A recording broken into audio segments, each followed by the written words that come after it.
Hit ఫ్లాపులతో సంబంధం లేకుండా ఎడాపెడా సినిమాలు చేస్తూ వచ్చిన మెగా మేనల్లుడు సాయి ధరమ్ తేజ్ కు ఇప్పుడు అర్జెంట్ గా ఒక హిట్ పడాలి. పక్క హీరోల సంగతి పక్కన పెడితే మెగా హీరోల నుంచి విపరీతమైన పోటీ వస్తున్న నేపథ్యంలో తనను తాను నిరూపించుకోవాలని సాయి భావిస్తున్నాడు.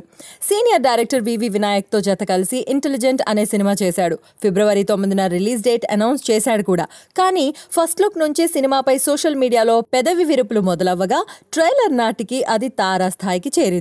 వినాయక్ మార్క్ ట్రేడ్ షాట్లు తప్ప అందులో కొత్తగా ఏమీ లేదు. పోనీ పాటలైనా బాగున్నాయా అంటే ఒక్క పాట కూడా జనాల్లోకి వెళ్ళలేదు. ఎంతో ఇష్టపడి రీమేక్ చేసిన కొండవీటి దొంగలోని చమకు చమకు సాంగ్ సోదిలో లేకుండా పోయింది.